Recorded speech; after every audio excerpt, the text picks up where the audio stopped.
1절로 11절, 1절에서 11절 말씀,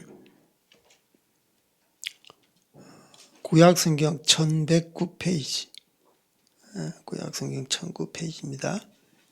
예레미야 35장. 우리 함께 한 목소리로 봉독하시겠습니다. 유다의 요시야 왕의 아들 여호야김 때에 여호와께로부터 말씀이 예레미야에게 임하여 이르시되, 너는 레갑 사람들의 집에 가서 그들에게 말하고 그들을 여호와의 집 한 방으로 데려다가 포도주를 마시게 하라 하시니라.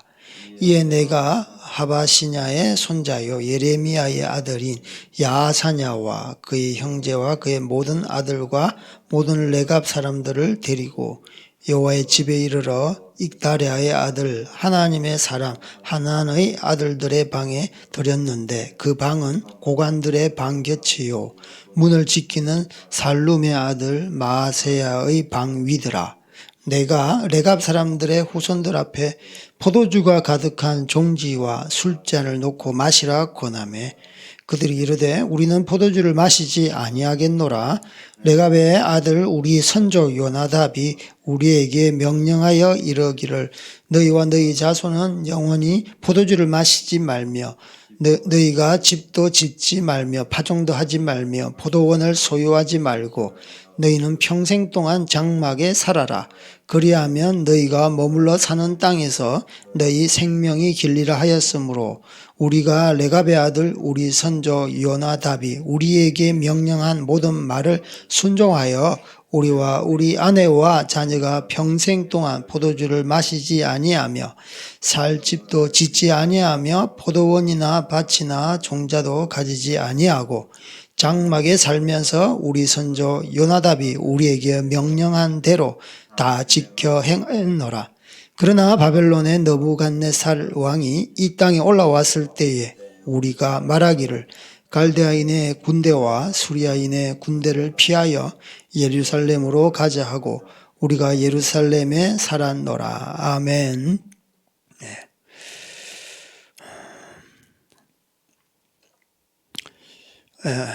오늘 말씀은 그 예레미야 이게 예레미야 선지자에게 임하신 하나님의 말씀입니다. 때는 이제 여호야김 유다 왕 여호야김 왕 때 예레미야에게 하나님 말씀이 임하셔가지고 그 레갑 족속을 통해서 어떤 교훈을 주시는데, 이 교훈은 그 유다 백성의 그 타락상에 대해서 경고하고 책망하고 돌아오기를 원하는 하나님 마음을 나타내고 있습니다.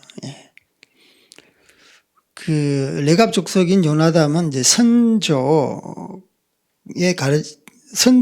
그 레갑 족속은 선조 요나답의 가르침을 받아가지고 이제 지금까지 거룩한 하나님의 어떤 거룩한 생활을 하고 있는데, 유다 백성은 하나님의 백성임에도 불구하고 하나님의 그 거룩한 생활, 말씀에 근거한 거룩한 생활을 하지 못하는 것에 대해서 너희들은 돌아오기를 원하고 하나님께 책망하기를 원한다. 이런 내용을 싣고 있습니다. 여기 보면 이제 그 레갑 족속에게 이제 쭉 이렇게 하시는 말씀들이, 교훈을 주시는 말씀들이 우리에게 가장 많이 이제 나오는 말은 순종한다. 너희들은 순종하지 아니한다. 저들은 내 말을 듣는다. 너희들은 듣지 아니한다. 8절을 이렇게 순종하여 10절에는 명령한 대로 다 지켜 13절, 14절, 15절, 16절, 17절, 18절 이게 순종하다, 듣는다, 명한 대로 지킨다, 이 말은 다 히브리어로는 똑같은 말이에요. 그게 이제 여러분 이제 뭐 잘 아실 거예요. 쉐마라고 듣는다란 말이에요. 듣는다라는 말은 순종한다, 지킨다, 다 이런 말을 뜻합니다. 그래서 히브리어로 똑같아, 쉐마다. 하나님 말씀을 이스라엘 백성은 이제 듣지 않는다, 순종하지 않는다, 지키지 않는다, 그것을 말씀하는 거죠. 그래서 이 많은 부분에 이 너희들이 이제 들으라라는 의미예요. 들으라. 그 신명기 그 6장 4절에 보면 들으라 이스라엘아. 예. 그래서 쉐마 교육이라고 먼저 이 들어야만이 우리가 그 들음에 따라서 믿음이 생기고 그 믿음으로 말미암아 우리 말씀 가운데 쭉 푹 거할 수 있죠. 그래서 믿음은 들음에서 나고 들음은 그리스도 말씀으로 말미암느니라. 예. 그래서 쉐마에 대해서 분명하게 이 레위기 35장에는 곳곳에 말씀하고 있습니다. 우리 신명기 6장 4절 한번 찾아볼까요? 6장 4절.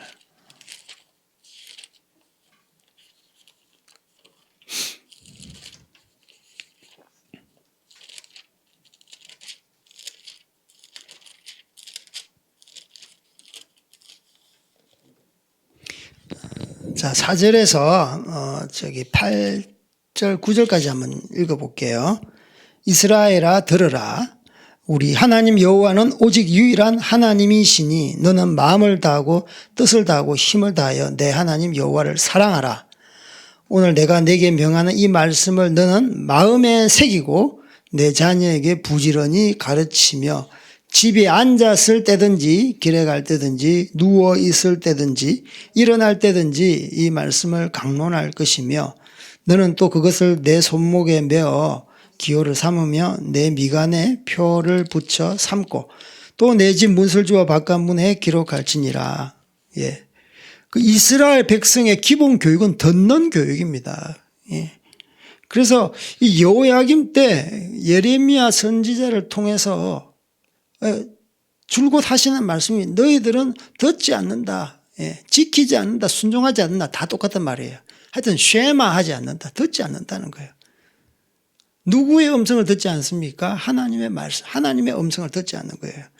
그래서 조금 전에 저희들이 찾아서 읽었던 것처럼 6장 4절은 기본적으로 이스라엘의 어떤 그 교육은 듣는 것으로부터 시작되는 것입니다.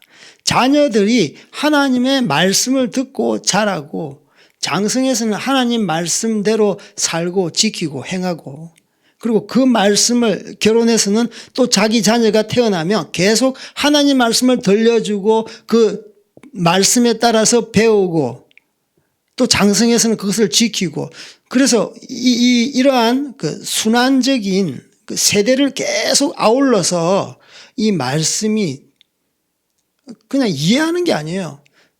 공부하는 것이 아니고 계속 들을 때 이 듣는 가운데 하나님의 그 유일신 그 신앙이 성립이 되는 겁니다. 이스라엘 백성이 왜 망했습니까? 이방신에다가 절을 하고 이 다신 숭배를 하고 종교 혼합주의로 가가지고 그래서 하나님의 성전에 다른 신상을 갖다 놓기도 하고요. 또 산당을 세우기도 하고 이방 여자와 결혼하면서 아세라와 이 바알 신앙이 들어오기도 하고 그래서 하나님을 믿기는 믿는데 혼합되어 있는 거예요. 타협적인 그런 종교가 이스라엘 백성 가운데 만연한 겁니다. 왜냐하면 이 쉐마가 안 됐기 때문에 하나님 말씀만 들어야 되는데 하나님만 말씀만 듣지 않고 다른 이방의 어떤 교리와 이방 종교를 갖다가 들으니까 그들의 신앙은 그냥 타협적이가 되는 것이고 그들의 생활은 타락하게 되는 것입니다. 그래서 자녀들을 교육할 때 분명하게 말씀하셨어요. 사랑하라. 너는 마음을 다하고 뜻을 다하고 힘을 다하여 내 하나님 여호와를 사랑하라. 예. 하나님을 사랑하는 데서부터 그 말씀이 우리 가운데 들려지게 되는 거예요. 하나님을 사랑하지 않으면 하나님의 말씀이 우리 가운데 이렇게 새겨지지가 않는 거예요. 그래서 처음부터 유일하신 하나님인데 그분을 사랑해야 된다. 어떻게 사랑해야 되느냐?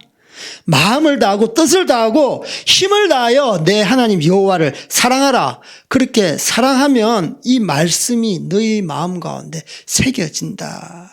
말씀이 너희 말씀에 새기고 부지런히 가르치게 되고 앉아 있을 때, 길에 갈 때, 누워 있을 때, 일어날 때 이 말씀을 부단히 강론하게 될 것이다.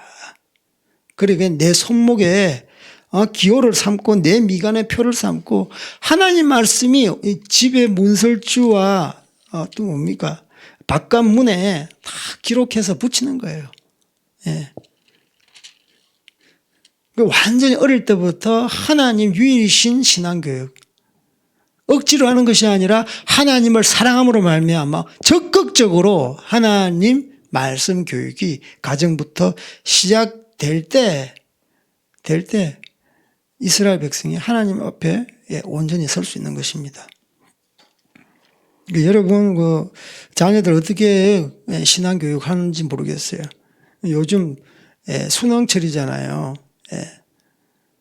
수능철이에요. 12월 3일 저희들 애들도 둘이 수능 치는데 요즘 부모님들이 이게 수능 기도회라고 또 기도 열심히 하잖아요. 자녀를 엄청 사랑해서 그렇게 하는 거예요. 그런데 정말 자녀를 사랑한다면 자녀가 하나님 앞에서 믿음으로 설 수 있도록 더 기도 열심히 해야 되는 것입니다. 그리고 부모가 하나님을 사랑하는 것을 일단 보여줘야 돼요. 부모가 자식 사랑하는 것은 보여줄 수 있어요. 하지만 그거보다 더 중요한 것은 부모가 정말 하나님을 사랑하는 것에 대해서 어릴 때부터 장성하면서 그것을 자꾸만 자녀들이 볼 수 있도록 노출을 시켜야 되는 거예요. 이렇게 시험 기간에만 자녀에게 뭐 보약을 사주든 기도회를 한다든지 자녀의 어떤 마음을 자꾸만 이렇게 만져주려고 하지 말고 평소 때 하나님의 말씀 앞에 부모가 제대로 설 때 그 신앙이 자녀에게로 흘러가는 것입니다. 설사 여러분의 자녀가 수능 점수를 잘 받아가지고 좋은 대학에 간들 하나님의 그 신앙 안에서 있지 않고 떠난다면 오히려 좋은 대학 가고 좋은 기업에 취업하고 이 세상에서 부귀영화를 누리는 것이 오히려 독이 될 수 있는 것입니다. 신명기 이 모든 하나님의 말씀은 부귀영화를 누리고 자녀가 그것보다는요 자녀를 통해서 하나님의 그 거룩한 신앙이 때묻지 않는 순결한 신앙이 흘러가기를 원하는 거예요. 그것이 바로 가문의 성공입니다. 그것이 바로 자녀의 성공이에요. 정말 그렇습니다, 여러분. 아무리 자녀가 고위 어떤 권력을 손에 쥔다고 한들, 수억, 수십억의 기업가가 된다고 한들, 부모를 갖다가 홀대하거나 사랑하지 않거나 효도하지 않으면 그 자식 교육은 잘못한 겁니다. 잘못한 거예요. 부모가 자녀로부터 버림받는 것은 왜입니까? 부모가 자녀에게 제대로 신앙교육을 가르치지 않기 때문에 세상의 가치관에 따라서 그렇게 타락된 거예요. 타락된 거예요. 그래서 죄가 있으면, 돈이 있으면 뭐합니까? 죄를 지을 수밖에 없어요. 권력을 가지면 뭐합니까? 죄를 지을 수밖에 없어요. 차라리 돈이 없고 권력이 없고 거룩한 게 하나님 앞에 구원받는 게 오히려 잘한 것이죠. 그래서 여러분 정말 자녀를 키울 때 정말 중요합니다. 거룩한 자녀가 되기를 그것을 위해서 기도하고 그것을 위해서 예, 정말 하나님 앞에 매달리셔야 돼요. 거룩한 자녀는요, 하나님의 지혜의 영이 임하는 거예요. 거룩한 자녀를 통해서 하나님의 지혜와 지식의 영이 임하는 것입니다. 하나님께 그렇게 부어주세요. 총기가 있습니다. 영이 맑은 자녀들은 총기가 있어요. 하나님 말씀을 어릴 때부터 이렇게 딱 붙어 있는 자녀들은 죄를 짓지 않아요. 죄를 짓지 않는 자녀가 지금 이렇게 완전히 타락한 세상 가운데 정말 주옥같이 반짝반짝 빛이 나는 겁니다. 회사 사장들도 실력 있는 애들은 그냥 갖다 쓸 수 있어요. 그런데 정직하고 신실하고 거짓말하지 않고 이런 사원들을 더 이렇게 세우는 거 모릅니까? 신입사원을 갖다가 이렇게 면접을 할 때 맨 마지막에 물어보는 질문이 부모님께 뭐 용돈을 갖다 드리냐, 효도를 하냐, 부모와의 관계에 대해서 물어봐요. 부모의 관계에 대해서 물어본다니까. 그 부모의 관계가 제대로 된 사람들은요, 그만큼 이 회사에 충성하고 상관에 대해서 예를 갖추고, 그러니까 그 회사에 대해서 큰 플러스가 된다는 거예요. 그래서 부모와의 관계, 하나님과의 관계, 1차적인 이런 모든 관계가 제대로 되었을 때 하나님 앞에서 귀하게 쓰임받는 자녀들이 될 수 있습니다. 그래서 성경에 정말 처음부터 끝까지 사실 어떻게 보면 믿음이 대대로 흘러갈 수 있도록 하나님께서는 그런 자녀 교육에 대해서 엄청나게 관심을 갖고 있습니다. 이 레갑 자손을 샘플로 비교해서 설명하는 거예요. 레갑 자손은 이렇게 자기 선조의 요나답의 유훈이라고 할까요? 가훈이라고 할까요? 사실 하나님 말씀도 아니에요. 그럼에도 불구하고 대대에 걸쳐서 이 말씀을 지키는 거예요. 어떤 명령을 했습니까? 우리 7절, 6절 한번 봅시다. 6절 마지막. 너희는 너희 자손은 영원히 포도주를 마시지 말며, 7절.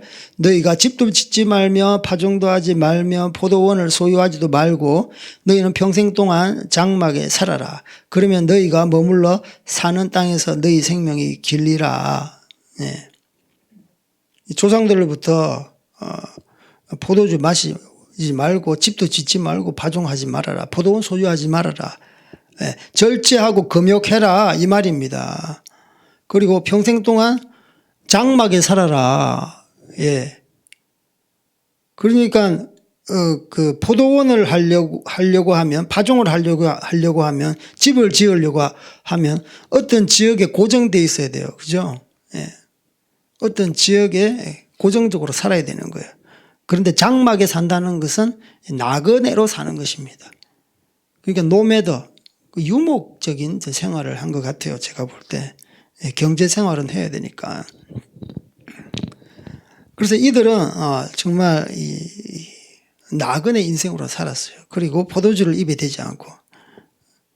그래서 이것은 하나님 말씀이 아니고 사실 나실인들이 이렇게 자기가 어느 기간을 갖다가 설정해 놓고 이 기간 동안 이렇게 금욕하겠다, 절제하겠다라고 해요. 물론 또 하나님 앞에 평생을 들인 나실인도 있어요. 그런데 이 레갑 족속은 요나답의 그 유훈을 받들어서, 조상님의 그 말씀을 받들어서 완전히 평생 동안 이렇게 거의 나실인과 흡사하게 이 한 민족 자체가 그렇게 지내는 거예요.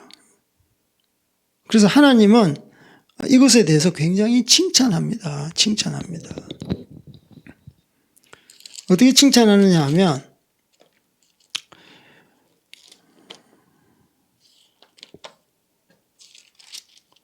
우리 19절 한번 보겠습니다. 그러므로 만군의 여호와 이스라엘 하나님께서 이와 같이 말씀하시니라. 레갑의 아들 요나단에게서 내 앞에 설 사람이 영원히 끊어지지 아니하리라 하시니라. 예. 그 하나님께 엄청나게 축복을 하는 거죠.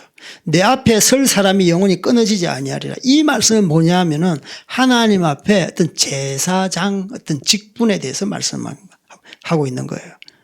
내 앞에서 선다는 말은 하나님 앞에 어떤 예배의 의식에 대해서 말씀하는 거예요. 하나님을 섬긴다는 뜻입니다. 예, 월십하는 거예요. 그래서 얼마나 거룩하기 때문에 이런 자를 정말 레위 족속만 해야 되는데 이 레갑 족속도 하나님 앞에 섬길 수 있는, 그 뒤에 어떻게 됐는지 성경은 정확하게 추적해서 말씀하고 있지 않지만 이 19절을 보면 내 앞에 설 사람이 영원히 끊어지지 아니하기를, 레갑 족속이 하나님을 섬겼다는 것을 말씀하고 있습니다. 이것은 귀한 하나님의 축복된 말씀인 것이죠. 자기 선조의 말씀도 이렇게 지키는데 하나님의 말씀은 두말하면 잔소리인 거예요. 그래서 조금 전에 아까도 말씀했던 것처럼 부모와의 관계, 부모 말씀도 잘 듣는데 이것은 당연히 하나님 말씀도 잘 들을 수밖에 없는 거예요. 부모와 자녀와의 관계가 지금 이 시대에 많이 깨져 있습니다. 그러니까 대학에 들어가고 대학에서 졸업하고 일단 부모와 생활이 독립된 후에는 자녀들이 교회를 잘 안 다녀요. 왜 그렇습니까? 부모와의 관계가 사실 어떻게 보면 기독교라는 어떤 신앙보다는 부모와의 관계 단절이 그게 사실 먼저인 것입니다.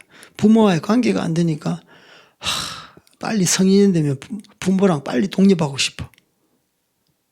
빨리 좀 집에서 나가고 싶어. 다른 데서 독립된 살림을 차리고 싶어. 이러한 마음이 있는 거예요. 관계가 안 좋으니까. 보통 부모와 관계가 좋으면 나가고 싶지 않거든요.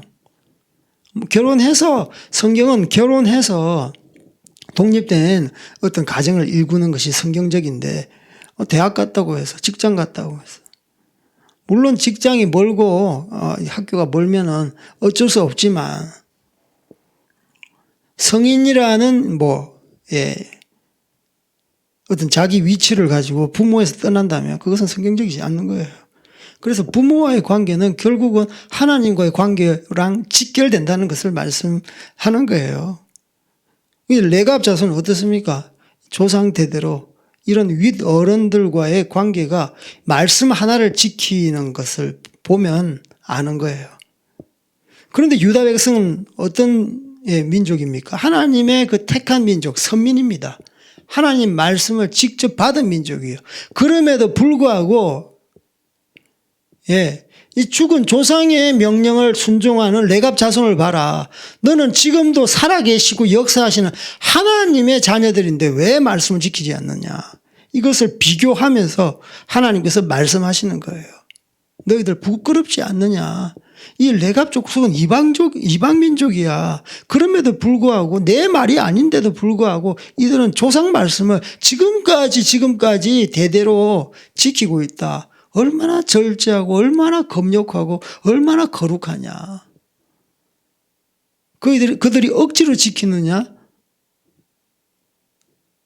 조상의 그 말씀이 너무 달아서 그렇게 지키지 않느냐? 적극적으로 지키지 않느냐? 너희들은 하나님의 백성인데 왜 레갑 자손보다 못하느냐? 이렇게 책망하시면서 하나님께서 유다 백성이 빨리 돌아오기를 원하는 그런 교훈을 하는 거죠.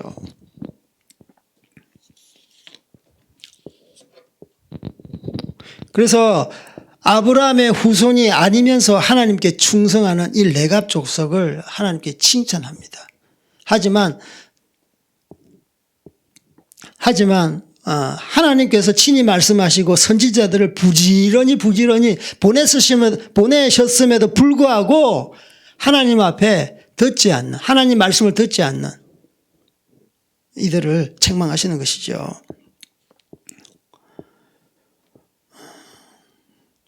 우리 교회도 마찬가지예요. 하나님의 교회도 하나님 말씀을 잘 듣지 않는, 말씀을 잘 들어야 되는데 그분의 말씀을 듣지 않으니까 잘못된 믿음 가운데 이 교회가 세워지는 거예요. 저는 현재 교회를 보면서 교회가 이 땅 가운데 정말 빛과 소금의 역할을 감당해야 돼요. 정말 어렵습니다, 이 나라가. 근데 교회마저 이 세상 사람들에게 소망을 주지 않으면 이 세상은 소망이 없는 것이에요. 그래서 교회에 대해서 이 원어적인 의미를 제가 살펴보니까 세상의 빛과 소금의 역할을 하잖아요. 세상의 빛과 소금. 에클레시아라고 보통 그렇게 말을 해요. 이 헬라어인데 신약 초대교회 때부터 에클레시아라고 이렇게 이 교회를 말을 하는데, 이게 에크가 뭐냐면 바크로라는 뜻이고 클레시아는 불러내다.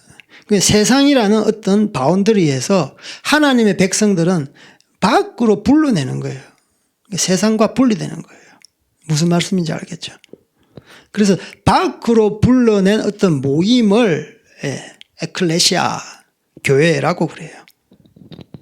근데 당시 이 헬라적인 문화, 이 에클레시아라는 언어는 어떤 종교적인 모임, 사교적인 모임, 그런 의미가 아니고 정치적인 목적에 의한 모임, 그룹이라고 이렇게 지칭을 합니다. 그래서 문화적으로 찾아볼 때 그렇습니다. 그러니까 원래 교회의 태생은요, 어떤 정치적인 조직, 정치적인 모임이라는 것이죠. 세상 사람들의 무리와 상관없이 불러내어서 어떤 정치입니까? 정치라는 말은요, 어떤 법의 지배를 받는 거예요. 그러니까 이 에클레시아는 어떤 법의 지배를 받아요? 하나님의 법의 지배를 받는 그런 공동체라는 것을 말씀하고 있는 거예요. 세상 공동체는 어떤 공동체입니까? 세상의 법, 로마면 로마의 법의 지배를 받고, 뭐 미국이면 미국의 법의 지배를 받고, 중국은 중국의 법의 지배를 받는 어떤 그런 세상의 법의 지배를 받는 공동체. 이게 우리가 딱 알 수 있는 거예요. 교회 공동체는 어떤 공동체인가? 세상에 살지만 세상의 법의 지배를 받지 않냐고, 하나님의 법의 지배를 받는 그런 정치적인 공동체다라는 것을 말씀하고 있는 거예요. 그래서 이 나라가 지금 굉장히 어려워요. 경제도 어렵고 사회도, 정치도 어려워요. 정치가 모든 경제 사회 전반적으로 영향을 끼치니까 교회가 원래 정치적인 공동체예요. 그런데 이 사회 가운데 사실은 뭐 정치에 개입하지 말아라, 너희들은 그냥 기독교 교회 내에만 있으라, 이렇게 세상 사람들은, 그리고 교회 내에 있는 사람들조차도 그렇게 이야기를 하는데 실은 그렇지 않습니다. 이 세상의 빛과 소금의 역할을 감당하려면 교회가 앞장서야 됩니다. 우리나라가 일제치하에 어려웠을 때 진짜 미약한 0. 몇 %밖에 안 되는 교인들이, 다른 뭐 불교, 천도교는요, 거의 뭐 정치적인 입김이 없고 영향력이 전혀 없었어요. 독립운동 뭐 선서할 때 33인 종교 지도자들 이렇게 끼워주다시피 했는데 원래 그들은 관심이 없었어요. 대부분 기독교인들이 주축이 되어서 독립운동을 이끌어 갔습니다. 그게 이 나라가 백척간도에 이렇게 서가 있고, 이 나라가 정말 풍전등화 있는데 기독교인들이 그 앞에 죽음을 불구하고, 죽음을 무릅쓰고 그 앞에 나와서 그렇게 싸웠던 거예요. 실제로 얼마나 많은 사람들이 피를 흘렸습니까? 대부분 예수님을 믿는 사람들이에요. 그래서 원래 이 교회는요, 정치적이어야 돼요. 정치와 우리의 삶이 분리되어 있습니까? 그렇지 않습니다. 정치가 곧 우리의 삶의 깊숙한 곳에 영향을 끼쳐요. 우리는 투표를 왜 합니까? 정치적인 어떤 행위를 하는 거잖아요. 행위를 하는 거잖아요. 그런데 교회가 정치 따로, 우리 기독교 따로 자꾸만 그렇게 이분법적으로 나가면 이 교회는 계속 축소될 수밖에 없고 사회에 영향력을 끼칠 수가 없는 것이죠. 그래서 이 에클레시아, 이 교회의 태생적인 어떤 단어, 원어의 뜻을 보면 분명하게 말씀하고 있는 거예요. 하나님의 법의 지배를 받는 공동체인데 이것은 정치적인 공동체다. 그래서 세상 가운데 소망이 되어야 된다. 세상이 타락하고 어두워지고 엄난해지고 그러면 교회가 빛과 소금의 역할을 감당해야 된다라는 것을 말씀하고 있는 것입니다. 여기 이 예레미야 시대 때 이 유다 백성이 타락을 했는데 그 타락의 정점에 누가 있었느냐? 바로 지도청이 타락을 한 거예요. 지도청이. 그 앞에 보면은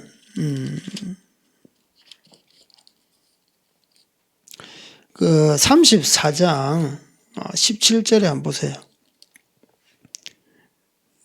그러므로 예레미야 34장 17절 그러므로 여호와께서 이와 같이 말씀하시니라 너희가 나에게 순종하지 아니하고 각기 형제와 이웃에게 자유를 선포한 것을 실행하지 아니하였은즉 내가 너희를 대적하여 칼과 전염병과 기근에게 자유를 주리라 여호와의 말씀이니라 내가 너희를 세계 여러 나라 가운데 흩어지게 할 것이며 이렇게 나와 있습니다. 그러니까 마땅히 그 동족인 유다인들을 갖다 해방시켜야 되는데 그들의 동족을 종으로 삼았어요. 원래 종으로 삼으면 안 돼요.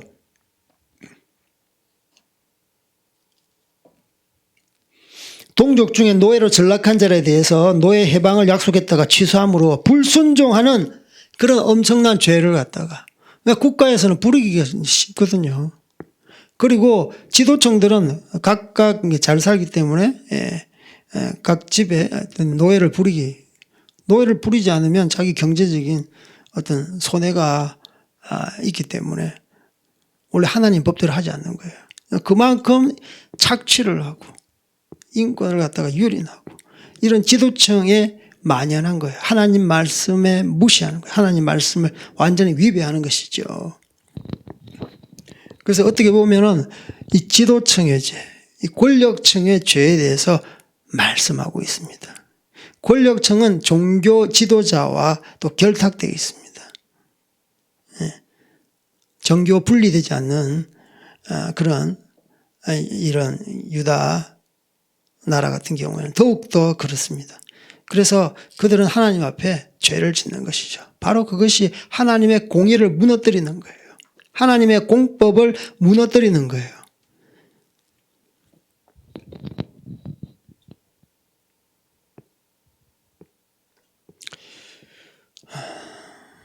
저기 이사야서 우리 한번 볼까요? 이사야서 보면은 정말 하나님의 그런 그 지도층들의 그 아주 악한 죄에 대해서 하나님께서 심판을 이렇게 말씀하고 있습니다. 이사야 10장 한번 찾아보겠습니다. 이사야 10장 1절로 4절 하나님의 그 심판을 자초한 북이스라엘 왕국의 지배층에 대한 그 죄악에 대해서 말씀하고 있는데요. 이사야 10장 1절로 4절 시작. 불의한 법령을 만들며 불의한 말을 기록하며 가난한 자를 불공평하게 판결하여 가난한 내 백성의 권리를 박탈하며 과부에게 토색하고 고아의 것을 약탈하는 자는 화 있을진저 벌하시는 날과 멀리서 오는 환난 때에 너희가 어떻게 하려느냐 누구에게로 도망하여 도움을 구하겠으며 너희의 영화를 어느 곳에 두려느냐 포로된 자 아래에 구부리며 죽임을 당한 자 아래에 엎드려질 따름이니라. 그럴지라도 여호와의 진노가 돌아서지 아니하며 그의 손은 영원히 퍼져 있느니라. 북이스라엘의 지도층, 권력층의 어떤 그 사악한 그들의 어떤 행동. 여기서 중요한 것은 법치를 하지 않는 거예요. 법령, 악법을 제정하는 거예요. 악법.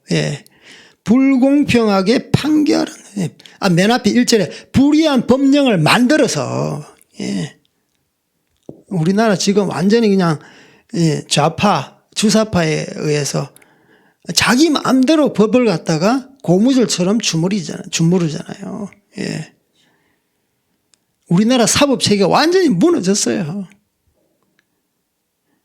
예, 이때만 이런 것이 아니라 자기 마음대로 법령을 제정하는데 불이한 법을 만들어서 불이한 말을 기록하고 그래서 불공평하게 판결하고 결국 피해자는 누굽니까? 가난한 자, 약한 자, 소외된 자.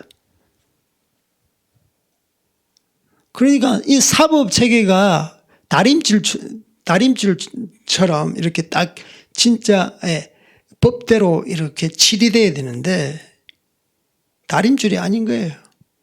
권력자의 법인 거예요. 그래서 악법인 거예요. 그래서 여기는 내 백성에 대해서 언급하고 있는데 이것은 바로 가난한 자를 지칭하는 것입니다.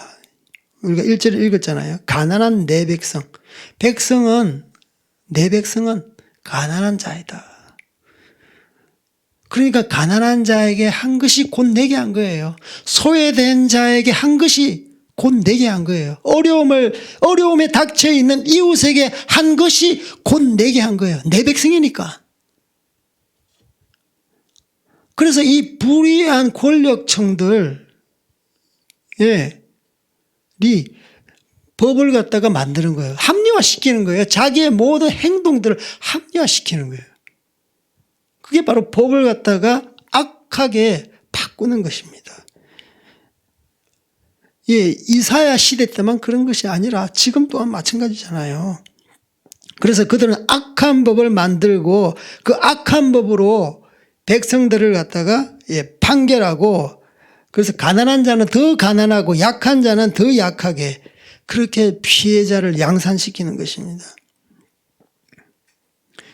그리고 고아와 과부와 약한 자들의 어떤 안 그래도 가난한데 그들의 재물을 약탈하고 착취함으로써 그들은 부를 취하는 거예요. 우리나라 미국 전 세계가 사회주의 공산주의화로 진행되고 있습니다. 진행되면서 이제는 중산층이 사라지고 있어요. 중산층이 사라지고 있습니다. 집값은 뛰고 세금은 오르고 사람들은 국가에 의지하고 국가에서 나눠주는 이런 포퓰리즘으로 나눠주는 비스켓 과자 부스러기만 좀 먹고 그래서 모든 국민들이 가난하게 되어서 이 정부에 의지하게 만드는 그래서 완전히 글루밍 당하는 거예요. 길들여지는 거예요. 그래서 가난한 자는 더 가난하게 되는 거예요. 약자는 더 약하게. 결국은 법이 잘못 제정되니까 그리고 그 법에 따라서 잘못 판결되니까 이런 것입니다. 이게 다른 사회학 법전에 있는 것이 아니라 성경에 분명히 나와 있어요.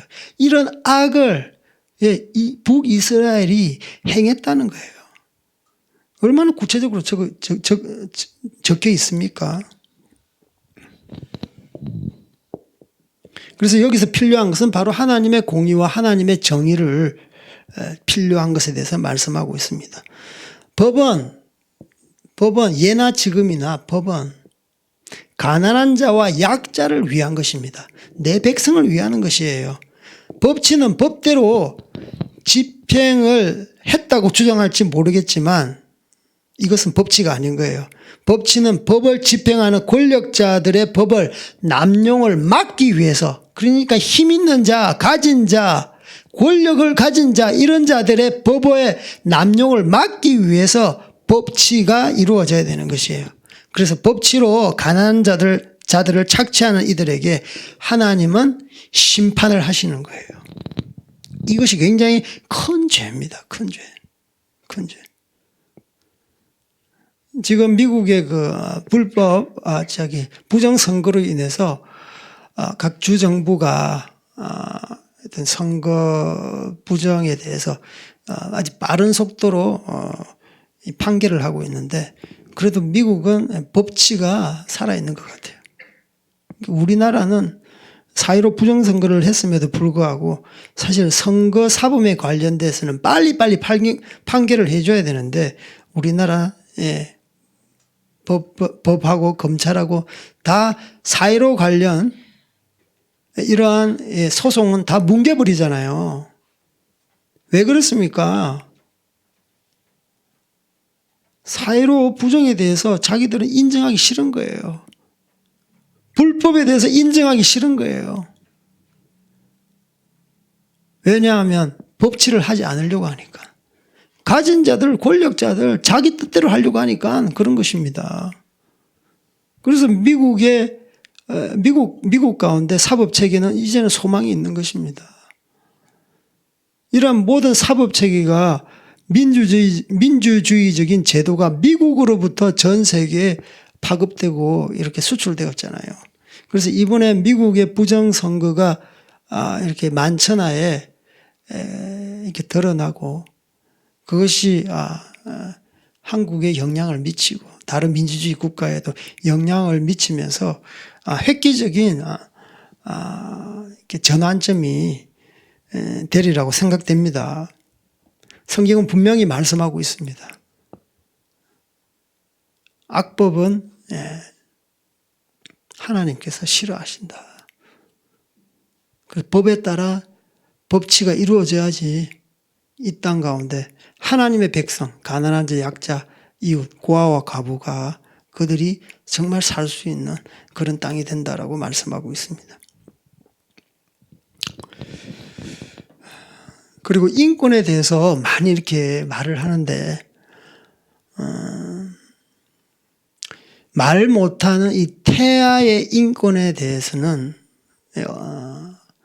여성의 어떤 인권이라는 말로 그 미병하래 태아의 인권은 송두리째 이렇게 사라지게 만드는 거예요. 여성의 인권, 여성의 인권, 자기 마음대로 자기 스스로 이렇게 임신할 수 있고 또 낙태도 할 수 있고 그게 바로 여성의 인권이 아니겠는가라고 말을 하고 있습니다. 하지만 임신을 했으면 애를 낳아야 되는데 뱃속에 있는 애를 갖다가 낙태를 하면 그 여성의 권한이 아닌 거예요. 태아에 있는 태아의 그 인권이 있는 것입니다. 그래서 태아의 몇 개월까지 몇 주까지 뭐 생명으로 인정을 해야 되느냐. 근데 생물학자들이 이제 그 생명이라면 어떤 조건을 갖춰야 되느냐 그런 말을 하더라고요. 그래서 크게 3가지 조건이 있대요. 생명이 있으려면 이 태아가 생명으로 간주되려면 4가지 조건. 그게 뭐냐 하면 어떤 자극에 반응해야 된대. 자극에 반응해. 2번째 성장을 하고 있어요. 매일매일. 시간이 지남에 따라 성장이 되어야 되는 거예요. 그리고 물질 대사가 이렇게 일어나야 되는 거예요. 물질 대사.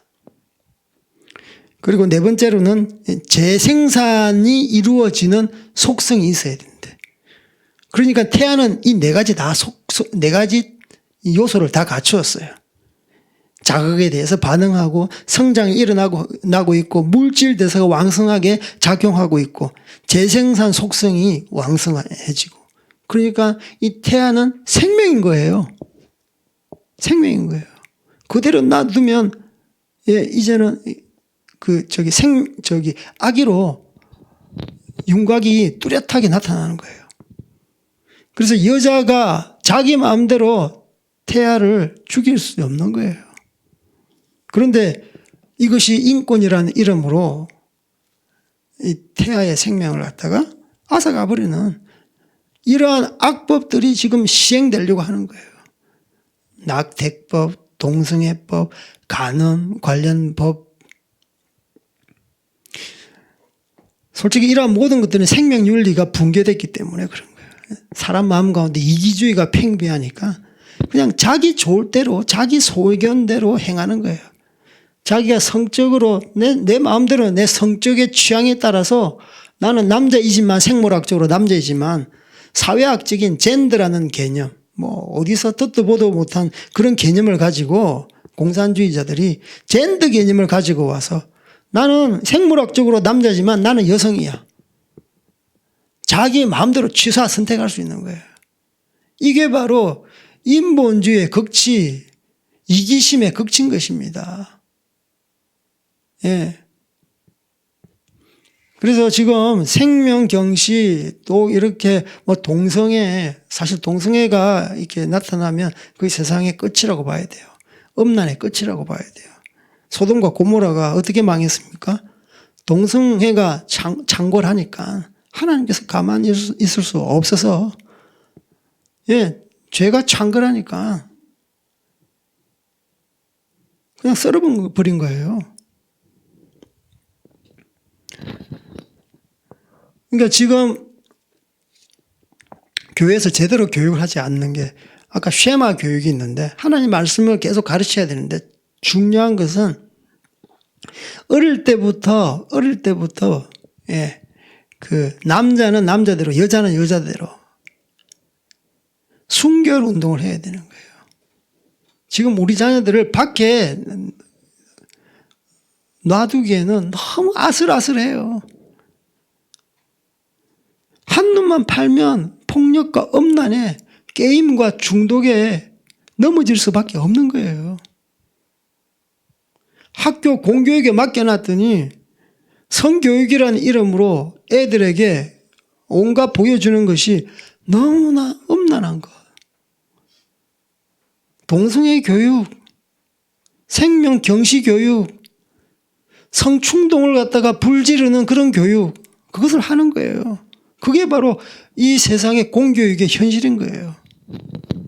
우리 자녀들을 공교육에 맡길 수 있겠습니까? 세상 교육에 맡길 수 있겠습니까? 교회에서 해야 되는 거예요. 그러니까 자라나는 어린애 이 성적인 감수성이 풍부할 때 이때 그런 교육을 하지 않으면 우리 자녀들은 이 사회에서 자기 마음대로 세상의 쾌락과 이기주의에 따라서 자기 성을 갖다가 그렇게 악한 죄를 짓는데 사용할 수밖에 없는 거예요. 그 죄의 후과는 얼마나 큽니까? 그렇기 때문에 임신을 하면 낙태를 해야 되고, 예, 깨끗하게 결혼해서 새 출발해야 되니까, 과거는 다 지워야 되니까 그런 거예요. 그게 악순환이고 하나님 앞에 득죄하는 거라니까. 제가 태아에 대해서 이야기하는 것은 지금 요즘 낙태에 대해서 많이 이 법안이 지금 통과되려고 하고 있는 거예요. 교회가 계속 이것에 대해서 말을 해야 되는 것입니다. 천주교, 불교 말 안 합니다. 진정 살아있는 개신교가 하나님의 신앙인이라면 말을 해야 되죠. 이럴 때 교회가 침묵하면 안 되는 것입니다. 그래서 이러한 모든 것들이 정치적인 행위인 거예요. 하나님의 빛과 소금을 드러내는 행위라는 것이죠. 그리고 우리가 정말 두려워하는 것들이 많아요. 교회가 많이 두려워합니다. 지금 코로나 이런 사태가 장기화되면서 이 교회도 거의 뭐라고 해야 할까, 영향력을 상실하고 교회는 교회대로 최근에 코로나를 거치면서 10,000개 이상의 교회가 문을 닫았다고 하는 진짜 마음 아픈 그런 현실을, 그런 소식을 들으면서 저는 정말 마음이 아프더라고요. 눈물이 나기까지 하고. 많은 성도들이 있고 신앙생활을 하고 예배를 드리고 강단에서는 말씀이 선포되었는데 10,000개면요 진짜 엄청난 겁니다. 세를 줬는데 또 이렇게 임대 기간이 만기가 도래됐잖아요. 그럼 연장도 안 해준대요. 교회에 대한 이미지가 너무 안 좋으니까 정부 자체가 그냥 안티 교회잖아요. 안티 크리스찬이잖아요. 그래서 이 모든 국민들이 반기독교 전선에 그냥 합세한 것 같아요. 그래서 만기 되면 더 이상 교회에 세를 안 주는 거예요. 물론 교회 떠나기도 하고, 또 코로나 때문에 어려우니까 월세 내기도 급급하고, 우리 교회 또한 마찬가지잖아요. 그만큼 여러 가지 문제로 인해서 교회는 이 세상에서 영향력을 잃고 교회는 문을 이렇게 닫을 수밖에 없는 현실에 있는 거예요. 그래서 교회는요, 제가 볼 때 두려워하지 않고 이 땅 가운데서 선포를 하지 않으면 문을 닫더라도 광야에 외치는 자의 소리처럼 이 땅 가운데서 외쳐야 되는 거예요. 두려워하고 계속 축소지향적으로 교회가 그냥 종교기관처럼 일구어 간다면 교회는 교회로서의 사명을 감당하지 못하는 거예요. 정말 이 백성들 가운데 어려울 때 옳은 목소리를 해줘야지. 그게 참 교회가 아니겠습니까? 그게 바로 복음 전도예요. 복음 전도예요. 예수 믿으세요. 예수 믿고 천당 가시고 예수 안 믿으면 지옥 갑니다. 물론 이것도 복음 전도지만 지금 이 시대에 요구하는 복음 전도는 하나님의 공의를 전도하는 것입니다. 하나님의 공의가 말씀이라니까. 하나님의 공의가 제대로 눈에 보이는 공의, 정의, 공법이 수축되어 있지 않으니까, 보수되어 있지 않으니까 이 모든 사람들의 세계관조차가 완전히 왜곡되어 있는 거예요. 옳고 그름의 가치관이 왜곡되어 있는 거예요. 그래서 교회가 이런 전통적인 가치관, 질서가 흐트러질 때 목숨 걸고 두려워하지 않고 세상 중심에서 나아가야 돼. 그게 직분을 가진 자, 목사님들, 교회가 앞장서서 해야 될 일이라니까요. 보네프가 그러잖아요. 미친 자에게는 운전대를 맡길 수 없다. 세상 정부를 향해서 죽기를 각오하고 그렇게 외쳤던 사람이에요. 국가가 어떤 국가 통수권자가 운전대에서 핸들을 잡고 가고 있는데 이 사람이 낭떠러지에 떨어지려고 해요. 계속 이것을 운전하면. 누군가는 그 운전대에서 이렇게 이탈시켜야 돼요. 빼내야 돼요. 안 그러면 모든 국민들이 다 죽기 때문에, 사지로 끌려가기 때문에. 보네프는 정말 의로운 분노를 가지고 그렇게 앞장섰던 것이에요. 그래서 기독교 역사를 보면 교회는요, 사회에 깊숙하게 개입하는 것입니다. 강단에서 하나님 말씀을 근거로 해서 이 땅의 상황, 현실에 대해서 예언자적인 목소리로 그들을 판단해야 됩니다. 하나님의 말씀, 그분의 이름으로 판단을 해야 되는 것입니다. 이제 그게 너무 자의적으로 판단하면 안 되겠죠. 하지만 분명하잖아요. 이 법을 가지고 약한 자를 보호해야지. 약자들을 갖다가 그들의 눈물을 닦아줘야지. 그런데 이 법을 악하게 법을 제정하고 판결을 굽게 하고 오히려 억울한 자를 갖다가 양산한다. 그러면 이 법은 악법인 것이고 가난한 자들을 더 가난하게 만들고 더 힘들게 만들고, 그래서 하나님께서는 내 백성이 지금 아파하고 있다라고 말을 하는 것이죠. 그래서 정말 두려워하면 안 됩니다. 사람을 두려워하겠습니까? 우리는 하나님을 두려워해야 되는 거예요. 하나님을 마땅히 두려워해야 되는데 두려워하지 않으니까 세상 사람들이 두려운 거예요. 세상 정부가, 조직이 두려운 거예요. 마땅히 두려워해야 될 그분 하나님을 두려워하면 다른 것들은 두려워하지 않습니다. 그래서 정말 여러분 하나님을 두려워하십니까? 하나님만을 경외하십니까? 그러면 이 세상을 하나님 말씀을 가지고 선포할 수 있습니다. 이 세상에서 하나님 말씀을 선포할 수 있다니까요. 애굽에서, 애굽 시대 때 이스라엘 백성인 히브리인들이 애를 굉장히 애를 배기만 베면 이렇게 순산을 해버리는 거예요. 쑥쑥 나와버리는 거예요. 그래서 바로 왕이 어떻게 명령을 내렸습니까? 히브리 인들에게 가족 계획을 선포하면서 남자들은 다 이렇게 나일강에다가 던져서 죽여라. 그 명령을 산파들한테 이렇게 명령을 했죠. 딸애가 이렇게 나면 살려주고 사내 애가 나면 다 죽여버려라. 그런데 산파들이 어떻게 했습니까? 우리 출애굽기 보면 찾아볼까요? 출애굽기 1장.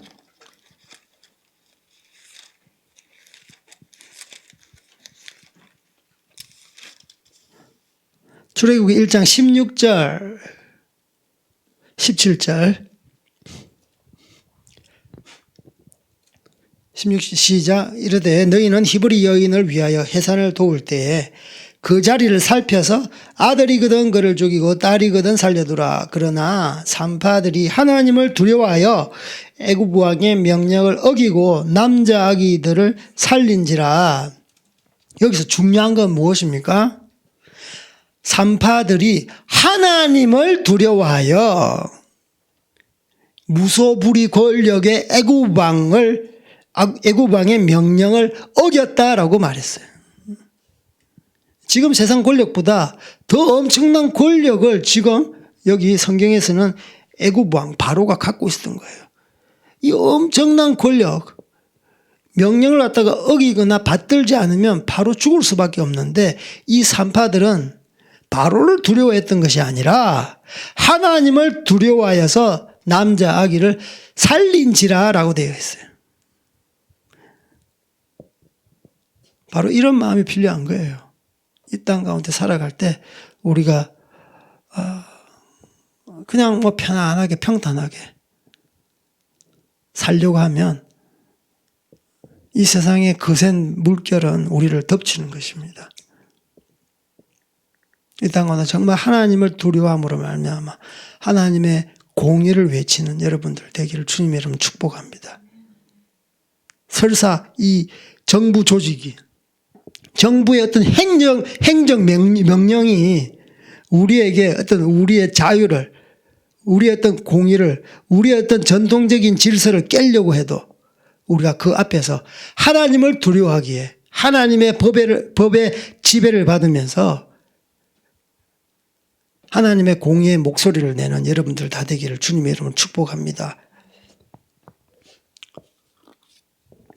저는 레갑 족속을 보면서 정말 조상들의 명령을 두려워해서 지키는데 이 족속 하나님 명령 지키지 않겠습니까? 자기들의 혈족 조상님의 명령을 지키는데 다른 하나님의 말씀 지키지 않겠냐고요. 그래서 하나님께서 복을 내리시잖아요. 대대로 너희들은 내 앞에 서리라. 나를 섬길 것이다. 하나님을 섬기는 만큼 영광스러운 직분이 어디 있습니까? 다윗도요, 하나님의 그 궁정 앞에 하루 있는 것이 첫날 왕궁에 있는 것보다 더 낫다라고 말을 하는 거예요. 그만큼 하나님을 두려워하고 그분을 높이는 것, 그것만큼 귀한 복이 없습니다. 그래서 레갑 족속을 보면서 유다 백성들아, 이스라엘 백성들아, 지금 현재 교회를 다니고 있는 하나님의 백성들아, 좀 배워라. 그들은 사람의 명령도 이렇게 순종했는데 대대를 거쳐가면서 이렇게 그 말씀을 받들었는데 너희들은 내가 선택한 하나님의 자녀 아니냐. 너희들은 나의 자녀 아니냐.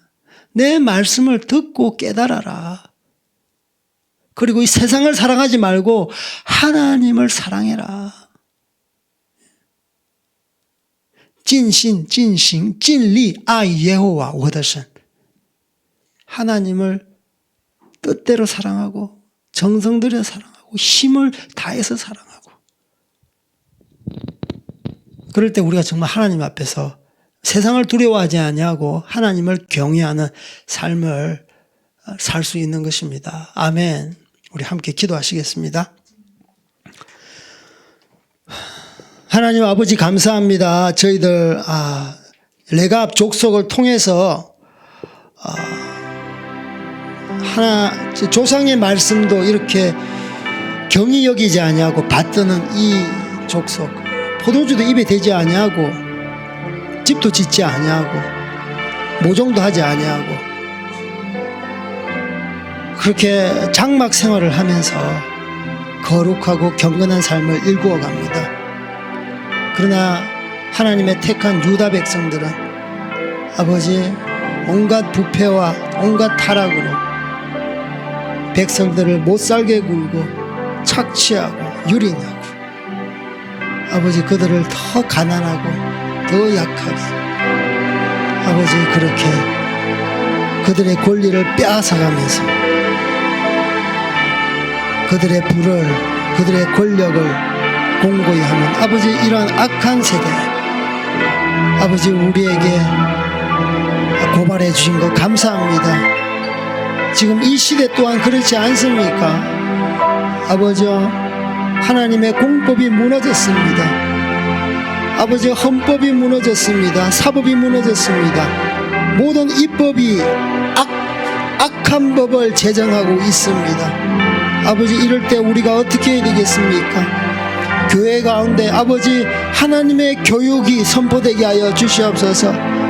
아버지의 다른 어떤 행사나 이벤트보다는 정말 말씀을 아버지 잘 아버지 우리의 후세대에게 먹일 수 있는 하나님의 아버지 살아있는 교육이 교회에서 일어나게 하여 주시옵소서. 아버지 이 교회는 세상의 어떤 법의 지배를 받고 있는 그 공동체에서 떼어내어서 아버지 당신의 법의 지배를 받는 정치적인 공동체 아니겠습니까?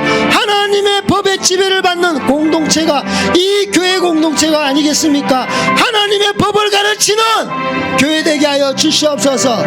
세상에 타협하는 것을 가르치는 것이 아니라 하나님을 경외하는 법을 가르치는 아버지 당신의 아버지 공동체 되게 하여 주시옵소서. 우리 하나님 앞에 기도했으면 좋겠습니다. 아버지 우리가 하나님의 법의 지배를 받게 하여 주시옵소서.